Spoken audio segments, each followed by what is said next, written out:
Hello dear students, today let us prove Bessel's inequality, which states that if we are taking any orthonormal system, collection EI equal to 1 to infinity, which is a subset of capital H, and for every x belongs to capital H, we have sigma I greater than or equal to 1, which means I equal to 1 to infinity modulus of inner product x ei the whole square is less than or equal to norm x square, and this is known as Bessel's inequality. Orthonormal system EI means inner product of EI comma EJ is equal to delta ij, that is either this inner product is 0 or 1. If I equal to j, then the inner product is 1, otherwise it is 0, that is norm ei is 1. Now for the proof, we are considering a function yn as sigma 1 to n inner product of x ei.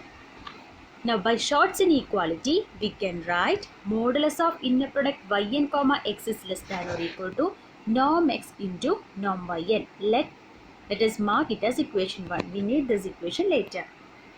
Again, inner product of yn x can be written as inner product of this yn can be replaced by its sum. Sigma 1 to n inner product x ei.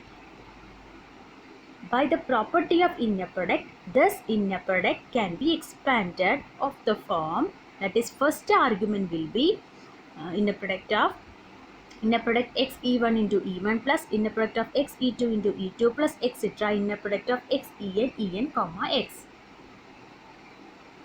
So this can be written as, we know that inner product of x plus y comma z can be written as inner product of xz plus inner product of yz. Therefore, this inner product can be written as inner product x e1 comma x plus etc. inner product x en comma x. This inner product x e1 etc. inner product x en are scalars in the first argument's position and can be taken outside. That is inner product of x e1 into inner product of e1x plus etc. inner product of x en into inner product of enx. Also we know that inner product of xy is equal to inner product of yx conjugate. That is, this inner product of e1x can be written as inner product of x e1 bar. Similarly, inner product of x enx, inner product of enx can be written as inner product of x en. Now our summation is of the form inner product of x e1 into inner product of x e1 bar etc. inner product of x en inner product of x en bar. This is of the form z bar. We know that z bar, if z is a complex number, is modulus of z square. Hence this is equal to modulus of inner product of x e1 square plus etc. plus modulus of x en the whole square, which is nothing but sigma I equal to 1 to n modulus of inner product x ei the whole square.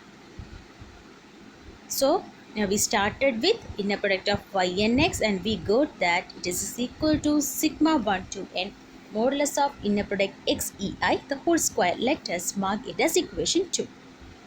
Also, norm yn square is equal to inner product of yn.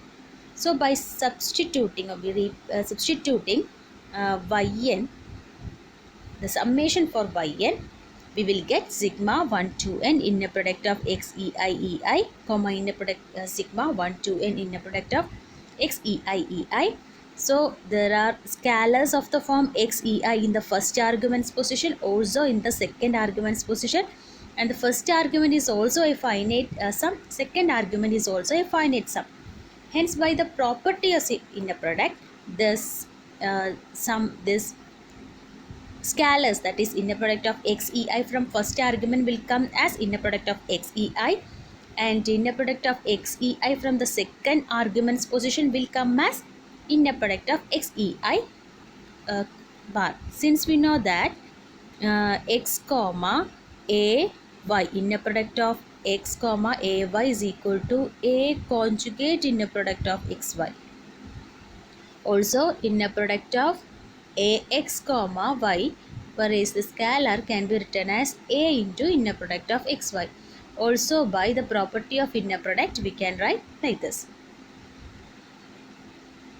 Therefore sigma inner product of xei into inner product of xei bar into inner product of ei. Since this inner product of ei is equal to 1, we can write as inner product of sigma 1 to an inner product of xei into inner product of xei bar of the form zz bar, that is modulus of z square. That is norm yn square is equal to sigma 1 to n modulus of inner product xei the whole square. Therefore norm yn is equal to sigma 1 to n modulus of inner product xei square whole raised to 1 by 2. So we have equation 1 of the form